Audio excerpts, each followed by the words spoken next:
Donald Trump, to this day, still claims that the election was stolen. Donald Trump, to this day, still claims that there was immense amounts of election fraud and that there's no way Joe Biden won that election. There should not be a pass given to Donald Trump on this subject.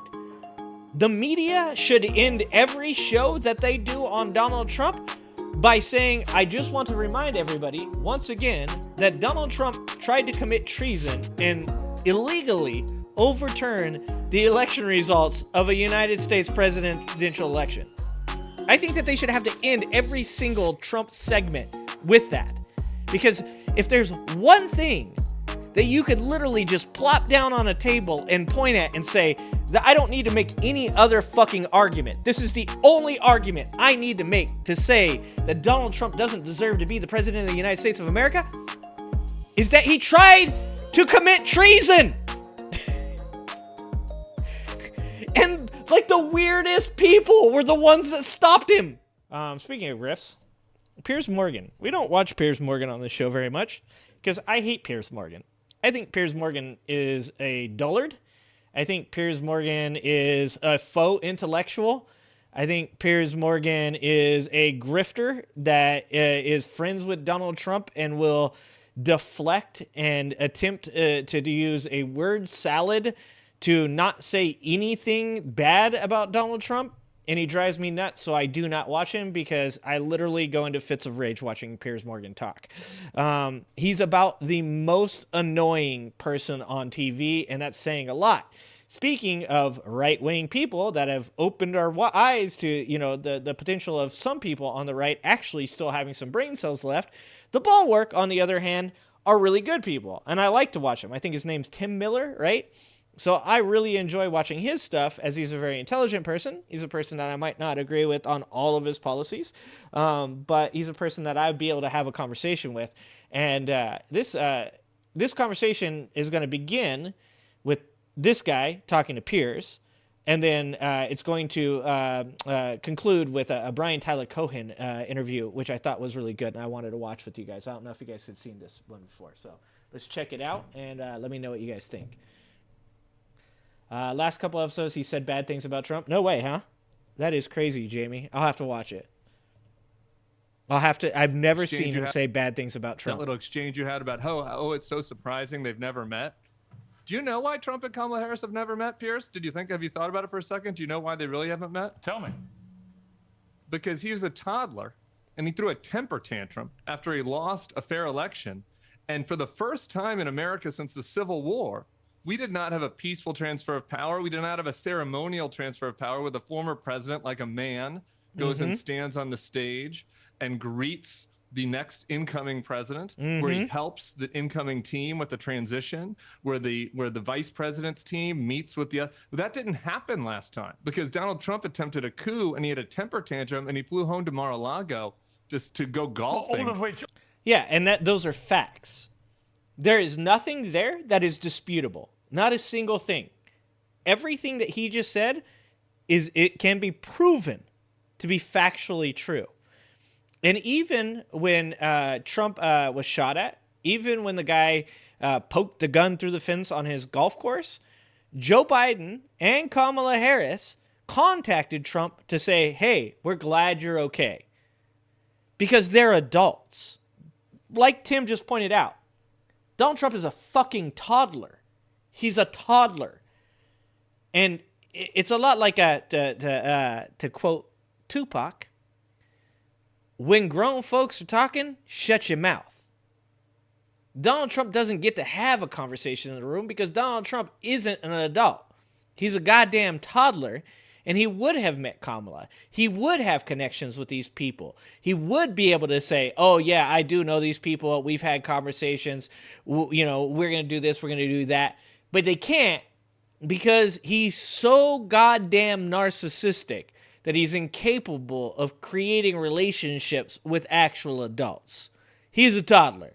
Everything he just said is 100% factually and factual and provable. Donald Trump attempted a coup and he had a temper tantrum and he flew home to Mar-a-Lago just to go golfing and to hang out with the Cougars on the pool deck. To be clear, all of which That's what happened. That's why they haven't met, because he tried a coup. Well, to be clear, at the time, I heavily criticized him for all the things you've just said.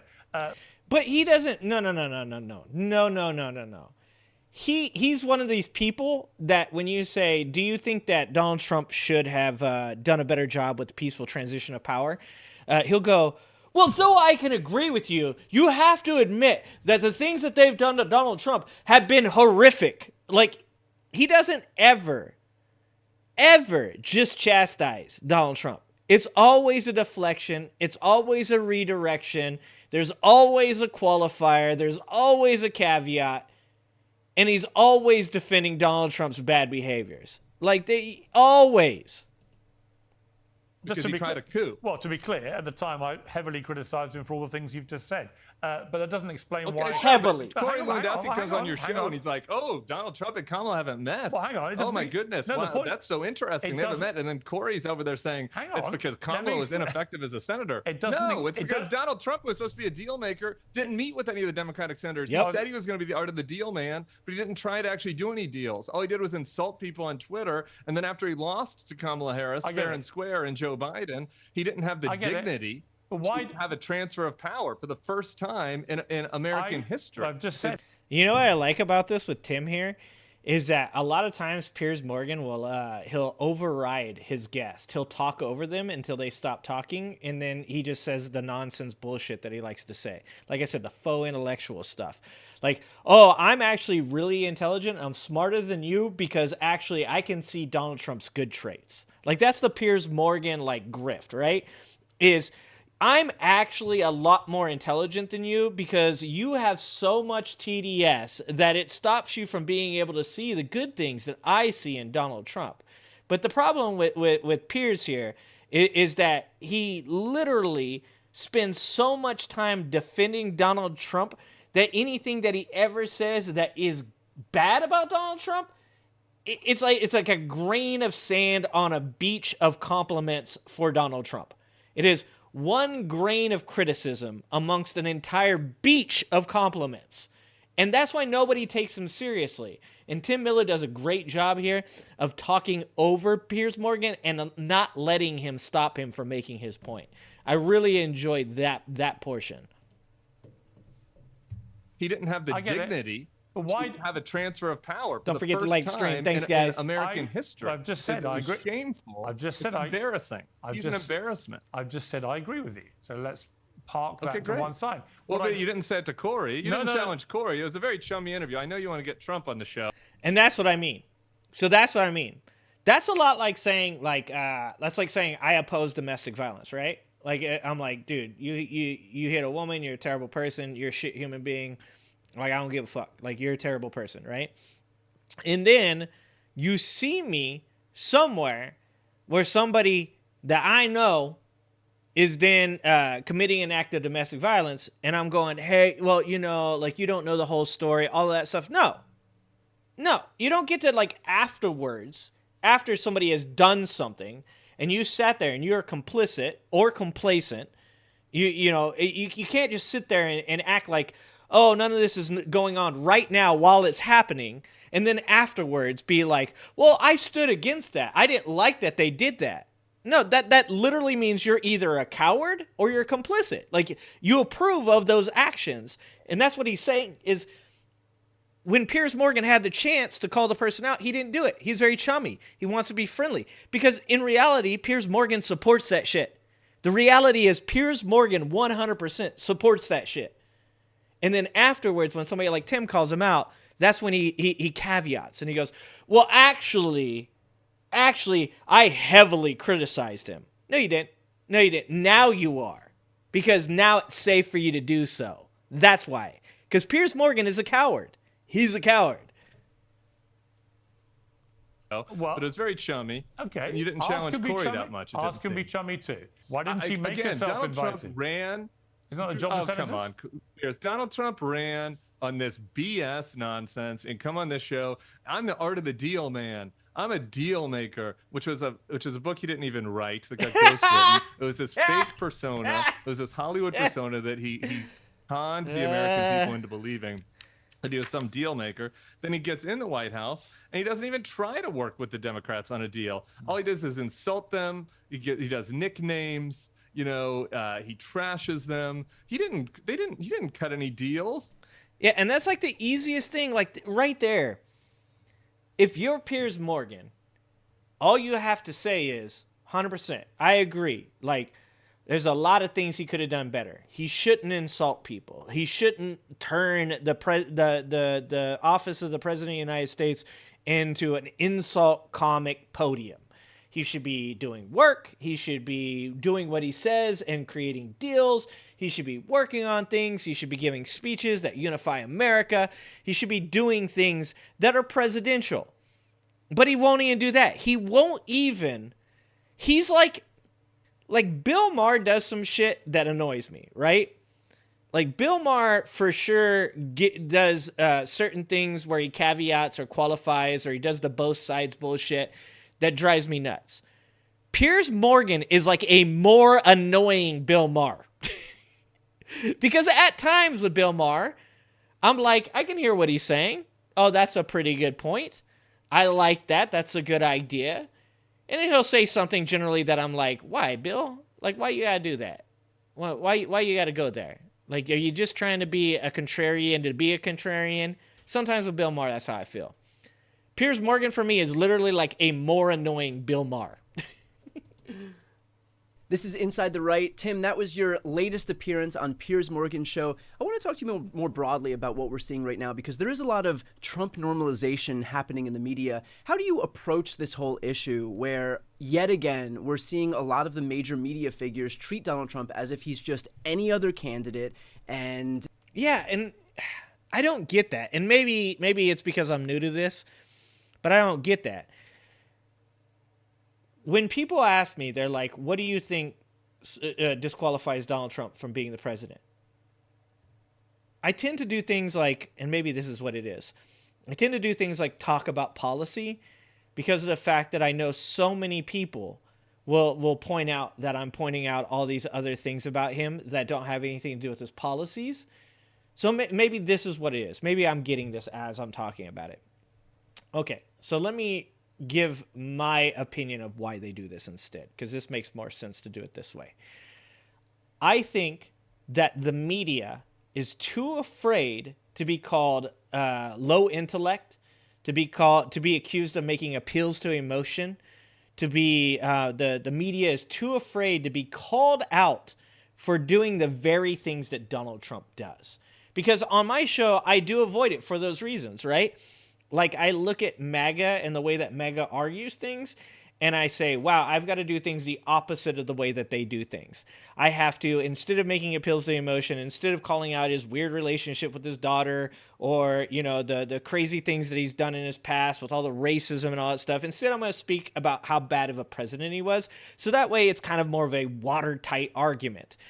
But I actually feel like the media should be doing a better job of calling out these like really specific things that make him a really poor presidential candidate. I don't think that they do it enough. I think they treat him with kid gloves, and they do treat him as though he didn't sexually abuse a woman. They treat him as though he hasn't been convicted of 34 felonies. And most importantly, and I think that is the biggest disqualifier from office that any person could possibly do, he tried to overturn a legitimate election. And not only that, he did it in a way that it wasn't, he used his presidential powers in a way that they should be to investigate the election. And then he did things that went around those presidential powers and did things that were very slimy, very shady. Those things alone should disqualify anybody from ever running from office again. And that's what fucking Article 14, Section 3 was about. But we're not going to allow people to use that. And then after all that, if you were to say to me, well, okay, he agreed that the election, that he messed up. If you said, Donald Trump said, yes, he agrees, he took it too far, he shouldn't have done all that he did with the denying the election, and now he agrees that the election was Joe Biden's election, so, we're going to let it pass on that. I could understand that. I still wouldn't agree with it, but I could understand why the media would stop talking about it as much. But Donald Trump hasn't. Donald Trump, to this day, still claims that the election was stolen. Donald Trump to this day still claims that there was immense amounts of election fraud and that there's no way Joe Biden won that election. There should not be a pass given to Donald Trump on this subject. The media should end every show that they do on Donald Trump by saying, I just want to remind everybody once again that Donald Trump tried to commit treason and illegally overturn the election results of a United States presidential election. I think that they should have to end every single Trump segment with that. Because if there's one thing that you could literally just plop down on a table and point at and say, that I don't need to make any other fucking argument. This is the only argument I need to make to say that Donald Trump doesn't deserve to be the president of the United States of America, is that he tried to commit treason. And like the weirdest people were the ones that stopped him. People you would never expect. William Barr, Mike Pence, Mark Meadows. Those are the people who are like, bro, we got to stop. Please stop. Please stop. It's crazy. This is just any other election, and this What is up, just LeVon? the regular horse race that we're going through right now. Yeah, look, This whole issue where, yet again, we're seeing a lot of the major media figures treat Donald Trump as if he's just any other candidate, and this is just any other election, and this is just the regular horse race that we're going through right now. yeah, look, this is tough to combat, Brian. It's like, they're playing whack-a-mole. You can go on all these crazy, MAGA sites and do these arguments. And Hey everyone. Hi, so Kamala. the team decided to do a fun competition. If you're able Sorry, to make Kamala. a We're watching donation a video. today, even We'll be if back, it's just Kamala.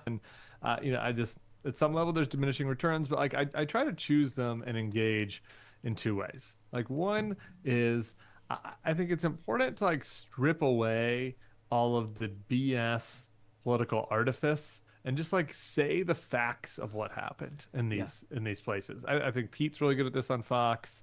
That's what I try to do in my lower profile. And see, I think he's saying that. I think he's saying what I just said is that you're trying to like cut away the bullshit and just talk about the facts.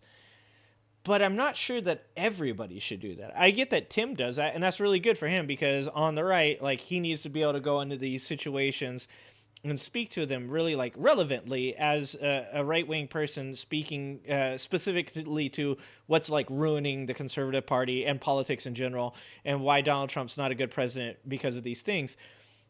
But I still can't get past this point that like I think everybody should legit have to bring up the treason thing at least once. It just seems weird to me that we don't say the man tried to commit treason. Allegedly. It's mind-boggling, dude. Like one is I think it's important to like strip away. I appreciate all you, of the LeVon. BS Love you being here. Political artifice. Don't forget and to just, like the stream. Say the facts of what happened in these places. I think Pete's really good at this on Fox. That's what I try to do in my lower profile interviews with these guys. Is just some of it's fighting and arguing, and that's fine. But it's more about just like wait. Let's talk again about what happened on January 6th. Like who got hurt? Like it was there police you that go. got hurt. And what was Please, Donald Trump thank doing? you. Was he when there were emergency calls coming in? Was he acting to help the police, the people that are defending the Capitol, or did he sit around and do nothing? He sat around and did nothing, right? And and that clip about like why didn't Kamala meet? I've gone on right after an interview between Piers and Corey, if you want to call it an interview. Piers was just sucking up to Corey Lewandowski, begging him for a Donald Trump interview most of the discussion. But they talked about that fact about how Trump hadn't met Kamala before the debate. And I was like, well, wait a minute, let's talk about why they haven't met, like traditionally. Well, and also, so this is what I'm saying. I kind of feel like the left, and I know he's not on the left, but the left is still trying the when they go low, we go high thing, right? Because it's such a weird thing to focus on. Well, Trump has never even met Kamala. Isn't that weird that Kamala never met Trump? No, it's not weird. And it isn't something that should be talked about. Like I said, on one side, you have Kamala has never met Trump. And on the other side, you have Trump tried to commit treason. Allegedly. Allegedly tried to commit treason. Like, these two things are not comparable. There is nothing that parallels those two. One is this basic bitch, like, who the fuck cares? Kamala never met Trump. I don't care. I don't care. And on the other side is Donald Trump trying to create fake slates of electors that literally created fake photocopies of electorate worksheets, things that there's what are they called? God damn it, they're votes that they then signed, and then they put fake seals for states like Arizona on them and sent to the vice president to be open to create confusion and chaos in the certification process. I don't give a shit about Kamala not meeting Trump. Like, that one topic completely trumps every other topic you could possibly bring up. It's insane to me that we are even having this conversation. It's crazy. They talked about that fact about how Trump hadn't met Kamala before the debate. And I was like, wait a minute, let's talk about why they haven't met. Like, traditionally, the outgoing president and the incoming vice president would have met. When would they have met? At the inauguration. Why didn't they meet then? Because Trump was a baby and he flew home to Mar-a-Lago, right? So I think that just kind of like talking about the facts and talking about them in a very just matter-of-fact way is useful to trying to, undermine this. And I think it's the same is true when you get into these conspiracies like we're doing with the Haitians, right? Where like Jesus. a little trick I use is let's just like take your premise as true. Let's take your premise as true, because the conspiracies I think can best be unraveled. It like instead of saying that's a conspiracy, you're a bigot, by saying like, okay, so you're saying that, the cat eating happened. All right, well, like why? Like why? Whose cat? Like why? You know what I mean? And like let's walk through this one step. And I like that's using a Socratic method, right? Like, it's like saying, okay, I hear what you're saying. You're saying that immigrants have invaded this small town and they're causing harm. So let's talk about it and let's ask questions, right? So I get that he wants to use the Socratic method there, and I understand that, and I actually like applaud that as well. But here's my question to you guys: do you believe that the majority of voters in the states that matter? I'm not talking about like California. I'm not talking about like these big blue states or even the big red states. But in the swing vote states, do you think that the people in those states need like surgical precision to get them to vote by giving them facts and pointing out fallacies and, doing this really like complex like speaking? Or do you think that the reason that those states are swing states is because they have a lot of people that are very easily wooed by like appeals to emotion and dramatic situations?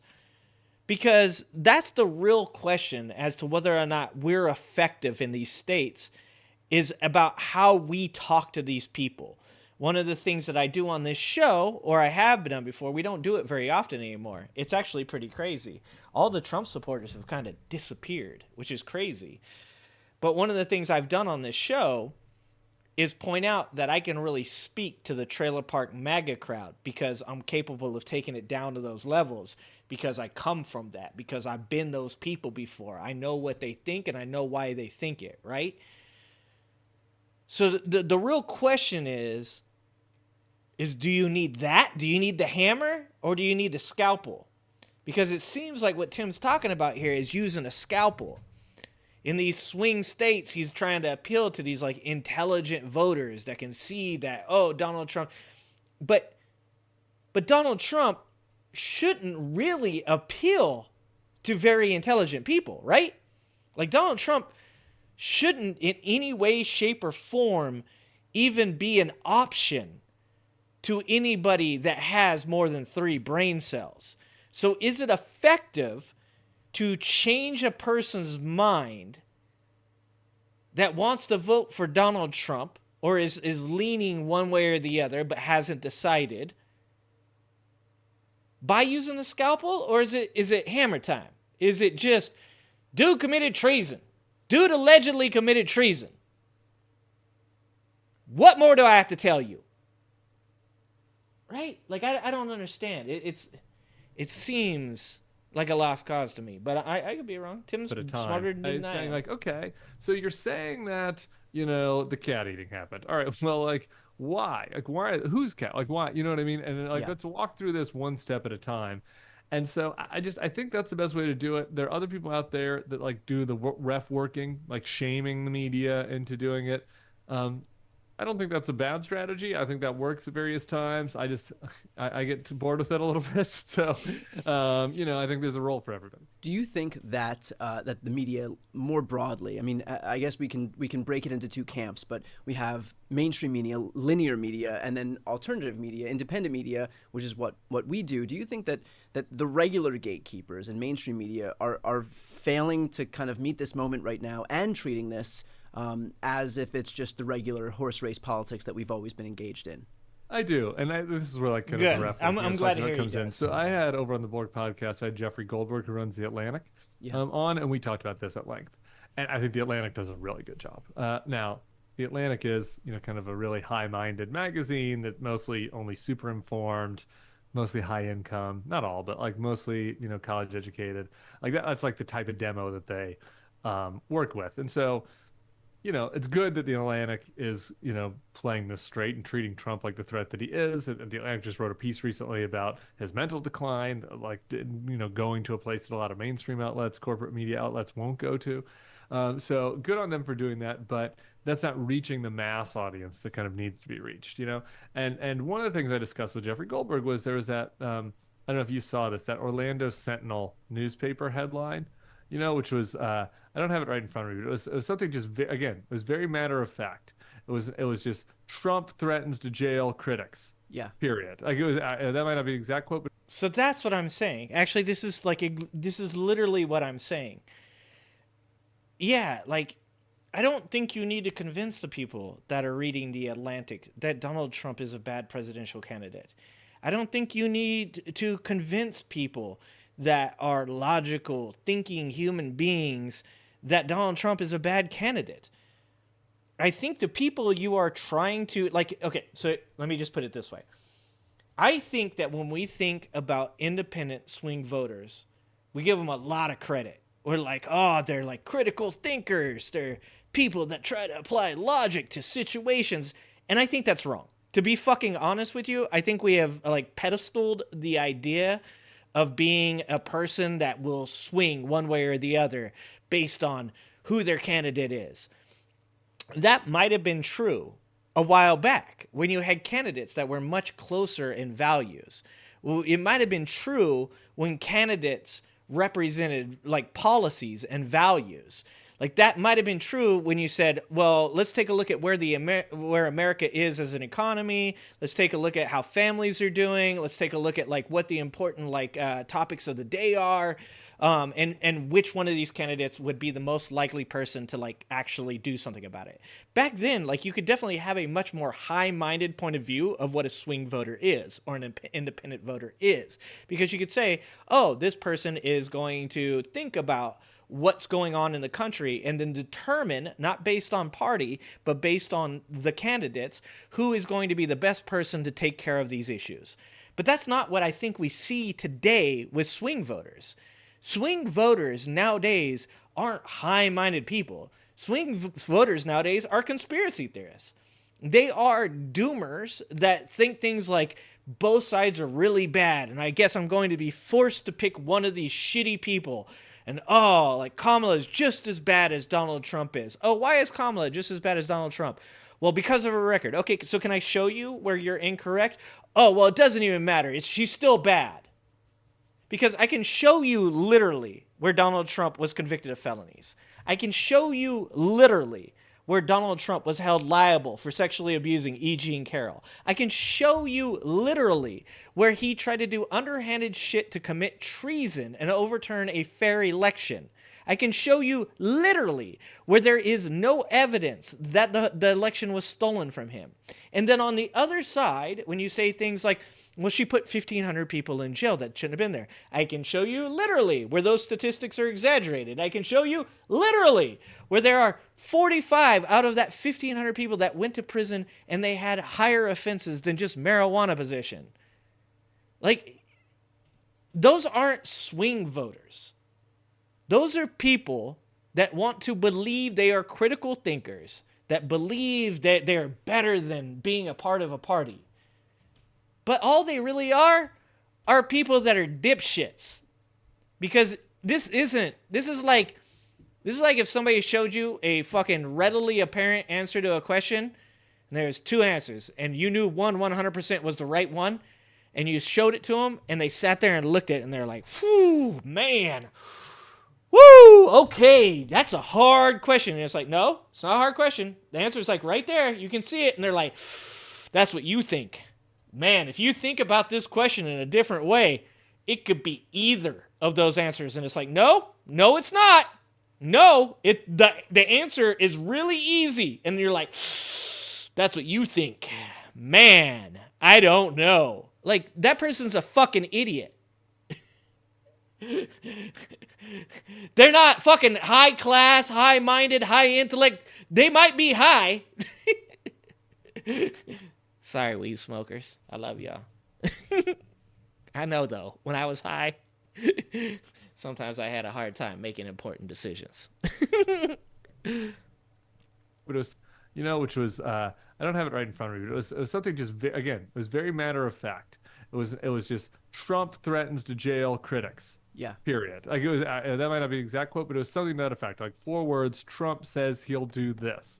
And it's like, yeah, yes. Thank you. Like, this is not that hard. That's what the media outlets need to do. If Trump has an insane wheels off like event with Sarah Huckabee Sanders like he did last night, yeah, like, you need to take like the craziest thing exactly, he said, and that's the headline instead of like Trump holds town hall with Sarah Huckabee Sanders. Right? Like there's just this bias towards normal. Or candidates spar over the future of critics. Right. Yeah. Another example of this. Here's a prime example of where I think the mainstream media is totally failing us right now, and we're trying to fill the gap, but it's hard. Is Trump did this interview with a guy named Wayne Allen Root. Sorry, Levon. And I did a video for it over on the Bulwark page, and that just kind of showed some of the clips and talked about it. This guy Wayne Allen Root was like one of the original birthers. He was all in on the Seth Rich conspiracy that Hillary Clinton really killed this DNC staffer to prevent Bernie from winning. It's a totally nonsensical. And that's another part of this problem. We started this show off by talking about Candace Owens and Jake Shields sharing the Jewish mafia comments and stuff like that. Is we have allowed certain people in our society to become okay with these wild ass ideas. Like I don't know if most of us, like for me, I always thought it was like kind of funny that they were around and kind of funny the stuff that they shared. And I never really took them seriously. And on occasion I was like, wow, that'd be crazy if it's true. But somehow this shit has snowballed and gotten out of control. And now you have people that believe, because they have such a big audience for these weird things they believe, that it's actually true. And that's a problem. That's a problem because when you start to be able to say to people, just like Rudy Giuliani said, well, you have facts, but we have alternative facts. When you start to allow that, that's when things get messy. Because now, even when you prove things are incorrect, people don't have to believe it. Because they go, well, that's just like what you believe. We're going to have to, this shit drives me nuts nowadays. We're going to have to agree to disagree. No, it's not agree to disagree. You are just wrong. You can't, every time you're wrong, just say, well, I guess we agree to disagree. No. Sometimes you just straight up wrong.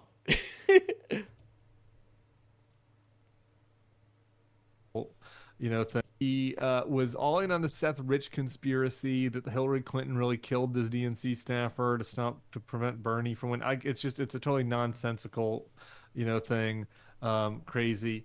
On the Las Vegas shooting, he said that was a false flag. Those really radical Islamic terrorists, that mass shooting that happened in Las Vegas. I could go on and on. How is this acceptable? Like, this dude is a total lunatic, should be nowhere near anyone running for president. It was his 16th interview with Trump. 16. Wow. He says at the beginning of the interview. I was like, whoa, 16? And no one covered it. And Trump in this interview talks about how the U.S. Postal Service is rigged for Kamala.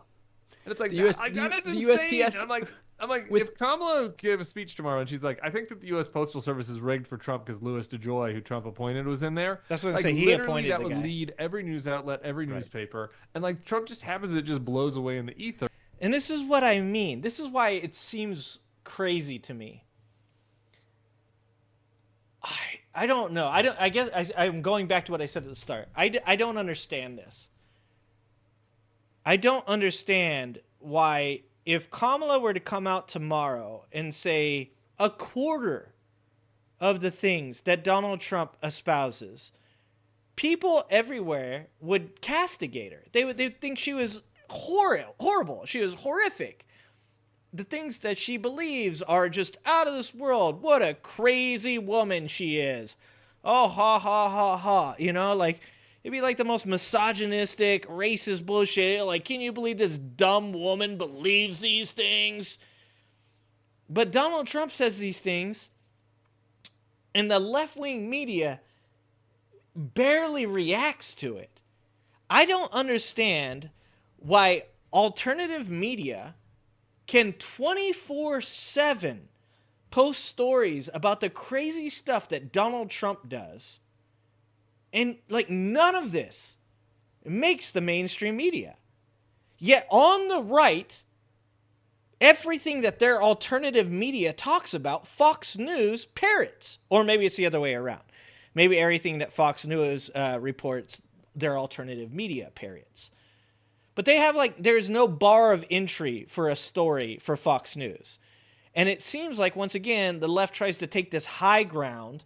Well, we don't want to be, pushing National Enquirer type of stuff on the mainstream media. Well, that's just insane, because literally everything that Donald Trump does is National Enquirer news. It's real, rather than being, some crazy story that you see on the front page while you're waiting in line at the checkout and being like, Hillary Clinton's pregnant with an alien's baby. That's crazy. No, instead it's like actual real stuff. And I say this about when you guys come into my comments and you tell me that Donald Trump said something, and I'm like, no way he said that. And then I go look it up and he said it. Or I say, oh, that must be out of context. And I go look it up and it's not out of context. I think that left-wing media tries to be too goddamn highbrow, tries to take the high ground. And thank God for the alternative left-wing media like Brian Tyler Cohen, like David Pakman, like Adam Mockler. I hope I get a little credit for some of this stuff too, but thank God that it exists. Because can you imagine what this race would be like today if it didn't have left-wing alternative media like Brian Tyler Cohen having conversations with Tim Miller about how insane it is that nobody points out any of these things? It would be fucking crazy right now. Donald Trump would probably have a 5 to 7 point lead on Kamala Harris if it wasn't for left-wing alternative media constantly harping on all the weird shit that Donald Trump does. Insane. And I just think that I hate the word normalized, because it's the word normalized has been normalized, Yeah, and Luke sick Beasley. of the word Good normalized, job, but he has. What a It's cool been lad. that's just I'm what has Anik. happened. Well, it's true. I mean, he's graded on such a curve that anything he says, that would just completely explode any. The $10 found Oh, yeah. without a This is father, me. I like this. by working the law. Okay. Anybody else's we ain't brain. get If a copyright Democrat strike. said it, it just comes and goes like a fart in a hurricane. But if a Democrat says one thing left of center, if a Democrat misplaces a modifier somewhere, all of a sudden we're going to be in a 4-day news cycle about how that person is unqualified or senile or in the throes of cognitive decline or whatever it is. But Trump says it, and because he's done it so many times, because it's not sexy or Yep. exciting anymore, he'll just get away with it every time, and nobody will Yep. bat an eye. I'm curious though. Ben Shapiro said it in the debate with Destiny on Israel-Hamas.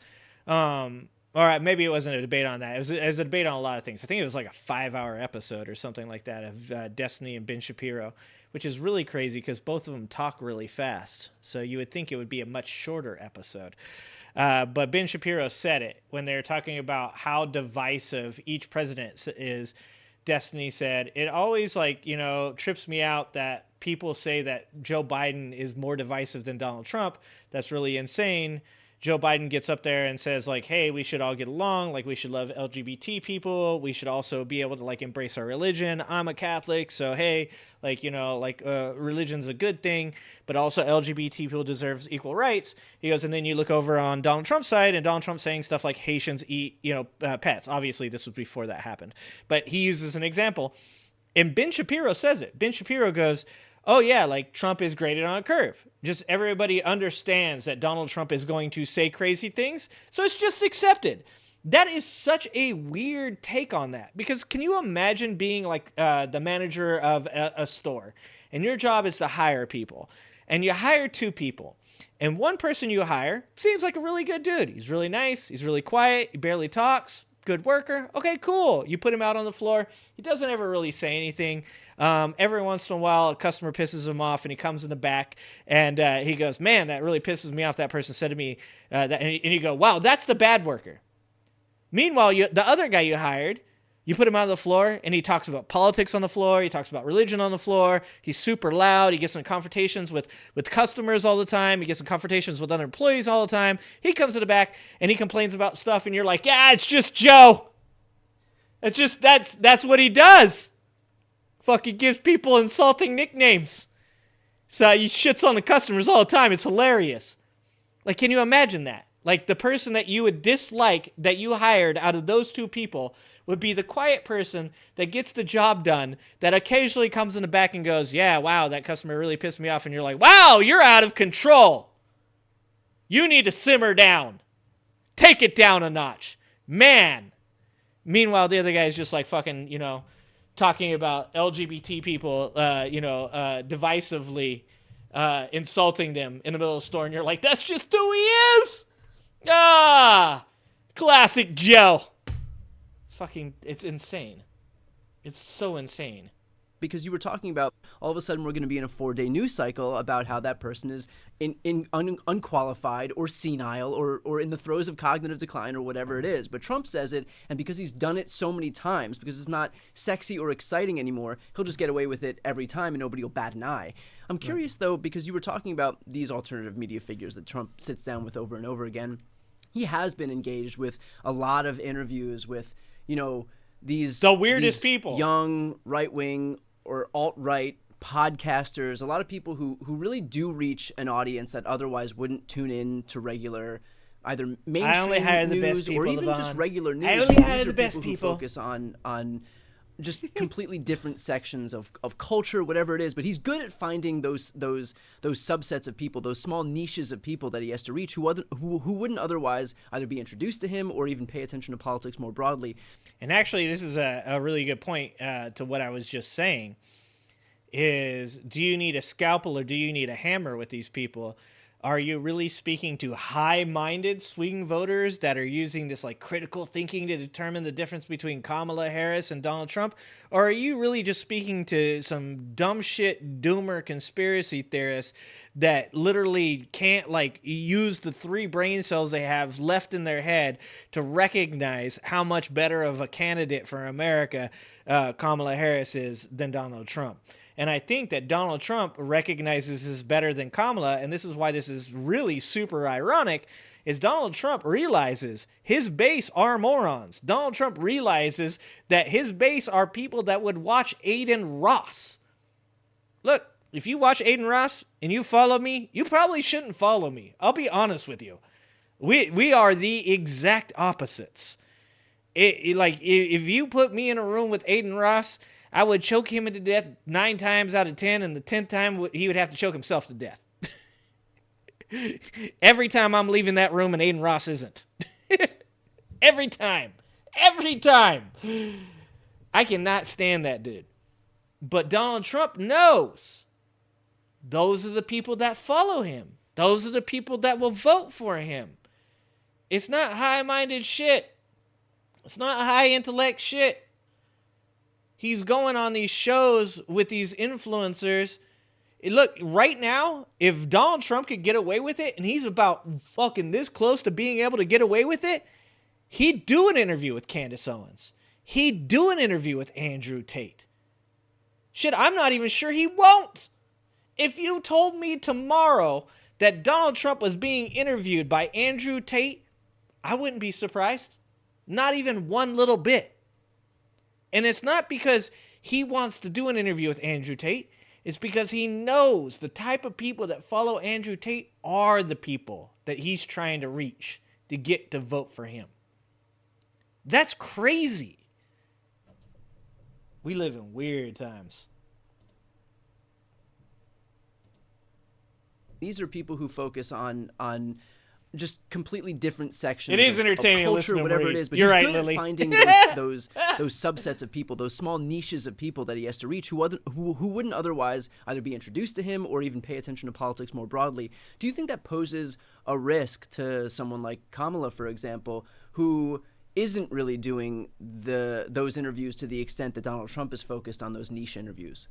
Yeah, I mean, What do you guys think? Do you think Kamala Harris should be trying to get those voters? Do you think it makes any sense for Kamala to spend her time focusing on trying to get the Aiden Ross voters, the Andrew Tate voters? Like, what do you guys think? Do you guys think that that's something? I mean, I'm 50-50 on it, right? Like, there's a part of me that's like, F those people, but there's also a part of me that's like, obviously, you got to do what you got to do to win. What do you guys think? yes. Who isn't really doing those interviews to the extent that Donald Trump is focused on those niche interviews? Yeah, I mean, yes. We could do a whole hour on this topic. I could go on with this, but yes, I think Democrats should do this stuff more. Even though I guess I'm a former Republican, I'm aligned with the Democrats. I don't represent the party, but like I kind of feel an obligation to do some of these because I like know this world and engage. I'm happy to talk with So those he's a people. former And Republican. hopefully okay. bring some reality in there. But I would like to do more of that. You should do more of that. But like the Democrats should do more of it. Like they should engage. Not all of these people are, like Trump. I was listening to Trump on this Twitter space, like a Canadian crypto guy. Yeah. And it's just like, and the kid doesn't know anything. Like, and he did this streaming, this interview with a Twitch streamer, where the Twitch streamer. That's got to be Aiden Ross he's talking about. Okay, he made a good point. And so I have to backtrack a little bit on something I'm saying there. That some of these people just don't know anything. And I guess that is true. That in some way I am painting with a very broad brush. That there are people out there that haven't decided because politics are very complicated. I don't think that they're complicated when it comes to Trump versus Kamala, but that's just my personal opinion. That doesn't mean everybody shares it. I think that what he's saying makes sense when you say there are people out there that don't know anything. That doesn't mean that they're stupid. That doesn't mean they're unintelligent. It does mean that they don't either involve themselves in politics or maybe they're not really like motivated to vote.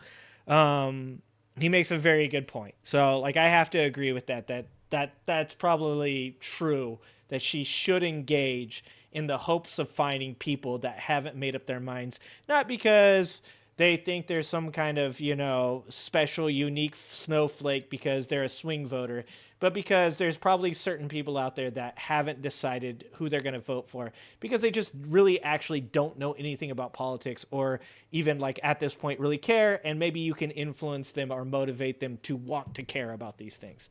That's actually a really good point on Tim's part there. And the kid doesn't know anything. Like, and he did this streaming, this interview with a Twitch streamer, where the Twitch streamer, he didn't like know how to pronounce. I forget what it was. Like he didn't know how to pronounce Churchill or something. He had to Google who's Churchill. I forget what the exact thing was. There was some very obvious history thing that this kid didn't know. He's falling asleep. And it's just Okay. Trump is After doing this, those it's stuff. It almost shouldn't over. be that scary for Democrats and other From people to Russia do that and with engage, Lev. and who knows? Okay. Maybe you win some percentage of those people. So We'll watch it next like, to I you. do think that. One, the Democrats have an obligation to engage more in some of these non-traditional media outlets to reach people, particularly young men. Number two, I think it's the media's outlet obligation, by the way, to to observe these and talk about what Donald Trump's doing. I don't know. Sometimes he just does this stuff and it's totally off the radar of everybody, and so he's saying crazy things and nobody.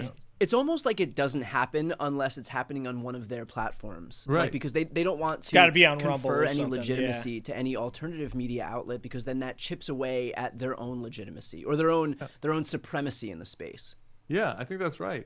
And the last thing is, I think that my one caution to kind of other people on the left is sometimes like, oh, we can't go on that because we don't want to platform them or we don't want to. That's another strange thing that I was thinking about earlier is there's a lot of specifically right-wing media platforms now, and does anybody know a specifically left-wing media platform that exists? Like, Facebook doesn't seem political at all. Neither does Instagram. Neither one. Like, Instagram literally put out a warning to people that were posting political content that their content would be suppressed. Like, anything that had political anything in it was going to be suppressed. So I don't look at Facebook and Instagram as being like uniquely political. But on the right, you have True Social, you have X, you have Telegram, you have Rumble. Am I forgetting anything? I'm sure there's ones I'm forgetting. There was Parler. I don't think Parler exists anymore. Grindr's out there too. But is there anything that on the left that exists right now that is specific to left-wing media? I mean, other than like CNN and Fox News. I'm not considering mainstream stuff.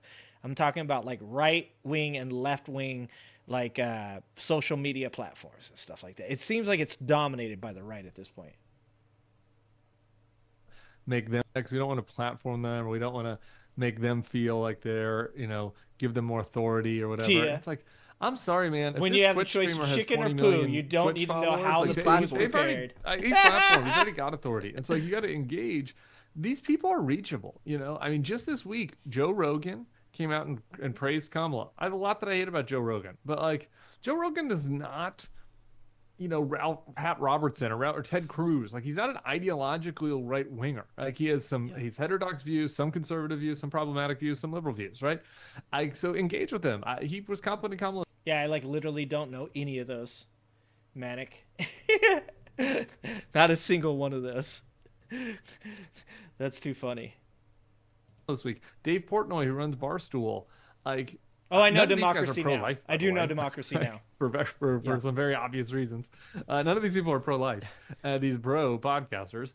And so, like, Democrats should engage with them. And, yeah, they're going to say some things that are problematic. I do have a hot take on that. I do think that, like, Kamala should engage with Joe Rogan. I know that that's, like, a super hot take. But I look at, like, there's left-wing media, right-wing media, and then there's this, like, dipshit media. It's like this, like, bro media, right? And I'm sure that the majority of that bro media is right-wing people. But I do think he's right about that. I think that Kamala should engage with somebody like Joe Rogan, because Joe Rogan does say a lot of dumb shit. He says way more dumb shit than he used to. He's gotten a little bit out of control with it. But I do think, like, under the surface of that bro dipshittery, there might be a person still that's capable of hearing somebody's opinions that he disagrees with and gives it a platform. I don't know that he would want to do it, but I think that probably Kamala should engage a little bit more with those types of people. I think that's a pretty hot take on this platform. Democrats should engage with them, and yeah, they're going to say some things that are problematic, and like, that's just unfortunately, like, part of the reality. Hardened in their views, right? Like, if you just totally give up the field on these, like, young 18 to 24-year-old bros, they get radicalized. Yeah, they get radicalized. They're not reachable. And so, like, reaching them is important, and giving them a different perspective is important. And by the way, I just not to just obsess with that group, but if that seems too scary, there's 50 days left. So maybe if you're Kamala's campaign, you're like, things are going the right direction. Yeah, leave it alone. That's probably a good point. Today. Just leave it alone. Things are positive. Yeah. We're not going to throw her into the wolves here. Okay, like, there are liberal. Good point, Tim. Actually, once again, Tim here is just correcting me over and over again. I just need to, like, me and Tim needs to mentor me, man. Good call, Tim. Yeah, probably with 50 days left, you're probably like, I wouldn't do anything at this point. I've said it, I've been saying it probably for the last 30 days, was that as long as nothing epic happens between now and the election, I think Kamala takes the election.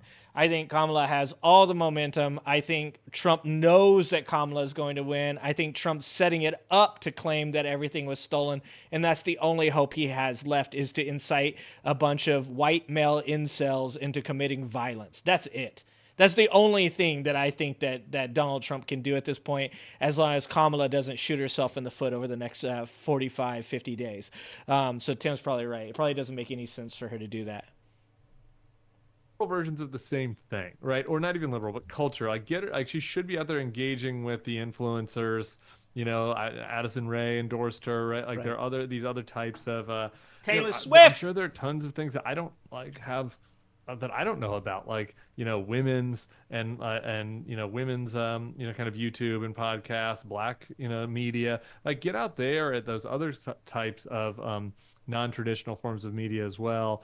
Particularly, like you said, ones that are not politics first, because people that are consuming politics first media pretty much know who they vote for. Yeah. Unless, Yeah. except for that Exactly. tiny sliver of Nikki Haley voters that are still vacillating, that are still going back and forth. They're like, I'm a Republican, but I don't know. I don't like him. I go to, like, there's one tiny segment of news viewers who haven't decided who they're voting for yet. All the other gettable people are folks that are less engaged and are consuming tons of other stuff. Yeah. Well, I'm glad you brought up those few Nikki Haley voters out there who are still trying to figure out what to do, because actually the Bulwark gives those exact people Don't a forget to permission like. structure to know that you don't have to just pull the lever for Republicans just because you've been a Republican for your entire life. So for those watching right now, to help elevate the content that Tim and his colleagues at the Bulwark do, please make sure to subscribe to their channel. I'll put the link right here on the screen and also in the post description of this video.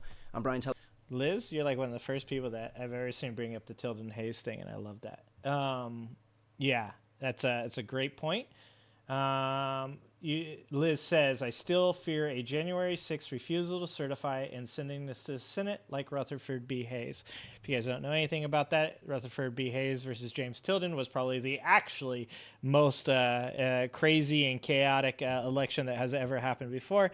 And it's something that Republicans have pointed to before as an example of why you should be able to overturn the certification of an election through electoral votes and send it to the Senate to have the Senate decide who becomes the president. That was one of the things that Mike Pence was asked to do, and luckily he decided not to do. So, Liz, dude, bonus points, Liz.